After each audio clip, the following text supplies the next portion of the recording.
Hollow Earth: A Journey Through 3 Centuries of Conspiracy Theory. A glimpse into the history and origins of the Hollow Earth theory. Learn how a legitimate scientific hypothesis evolved into such an intriguing conspiracy theory. In early summer 2007, a Utah river guide named Steve Curry planned to head an expedition, the likes of which we don't often see nowadays. In the 21st century, our planet feels trodden, long since mapped, and thereby stripped of its greatest mysteries. Surely, we would already know if there were a gaping hole at the North Pole that leads to a lush inner world. Yet Curry, a champion of the centuries-old Hollow Earth theory, chartered a Russian, nuclear-powered icebreaker on the premise that we don't know, championing the Hollow Earth theory. Between June 26 and July 19, Steve Curry intended to sail the North Pole from Murmansk to the precise coordinates at which he expected to find the entrance to interior Earth. For $20,000 apiece, 100 passengers were invited to join this historic voyage. However, a year before his scheduled departure, Curry died suddenly of brain cancer and the trip was cancelled. In the years since, an engineer named Brooks Agnew has taken up the mantle, pun intended, of offbeat Arctic exploration. The North Pole Inner Earth expedition is ostensibly still afoot, though logistical details are scarce. In a 2022 interview, the new leader framed his quest as a dispassionate, empirical endeavor. "What's the truth? It's difficult to tell," he says. "That's one of the reasons we want to do this expedition. Let's prove or disprove the biggest myth in human history: ancient Hollow Earth beliefs." Agnew is right about one thing: the mythological ubiquity of subterranean realms. Hades to the Greeks, Duat to the Egyptians, Hell to the Christians, and so on. Of course, any mainstream geologist will tell you that science has already disproven these ancient yarns. It's not at all difficult to tell. With perhaps a passing nod to folkloric whimsy, they will explain that the Earth consists of a thin crust, a rocky but flowing mantle that drives tectonic activity, an outer core of molten liquid and an inner core of solid iron and nickel. That's the expert consensus, grounded in seismic data from earthquake monitoring and other lines of firm evidence. But there was a time when brilliant thinkers, lacking the advanced instruments of modern researchers, found a hollow Earth not just possible but plausible. Edmund Halley's groundbreaking hypothesis, perhaps the most eminent hypothesis claimed by today's believers, comes from the English astronomer Edmund Halley. In 1686, trying to explain shifts in the planet's magnetic field over time, he suggested that below the surface lie 3 concentric shells, each with poles that rotate independently and interfere with above-ground compass readings. He thought each of these nested layers was likely inhabited, their life forms supported by some unknown light source. Halley's genius rather than firm evidence imbued the theory with some degree of credibility. Since then, as David Standish explains in Hollow Earth, it has enjoyed a long and vibrant history, with later generations enlarging its scope. Right down to the present, he writes, the idea has been used again and again, changing and evolving in ways that suit the needs and concerns of each succeeding time.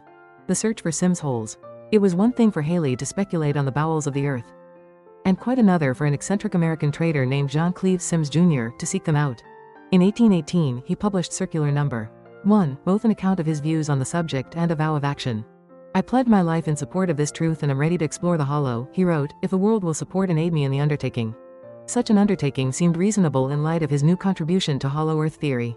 While Halley never posited a bridge to the nether regions, Sims insisted on the existence of openings at the North and South Poles, granting access to a warm and rich land, stocked with thrifty vegetables and animals if not men.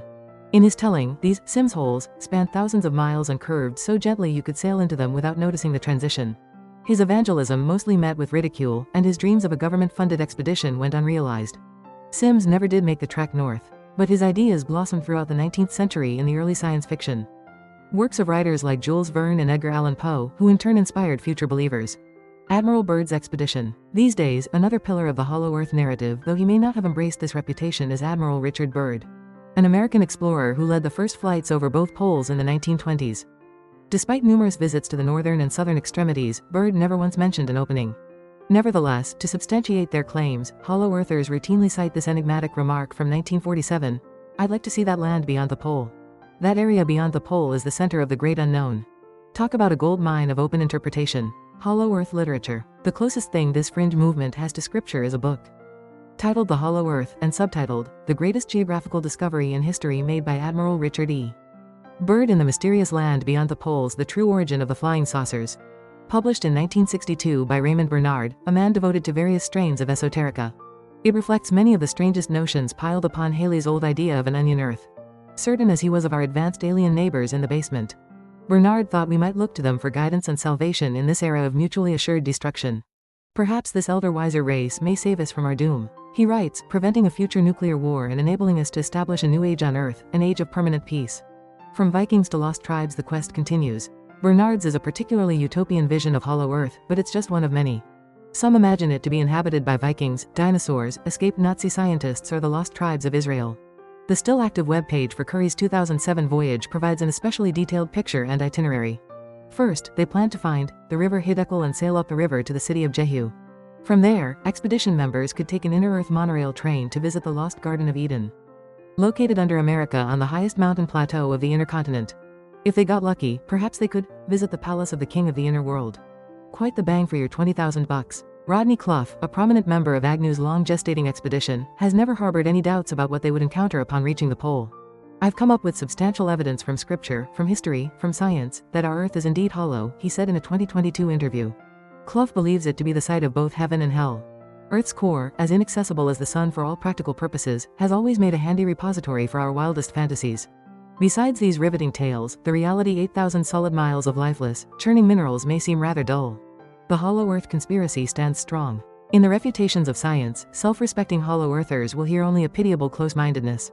But anyone inclined to spend a very expensive vacation searching for paradise in a frozen wasteland might consider the words of Bucknell University geologist Dwayne Griffin. "There is no empirical evidence for an interplanetary void," he writes, "a great deal of evidence to the contrary. And the Hollow Earth model explains nothing about the physical world that cannot be explained more simply and completely by other means."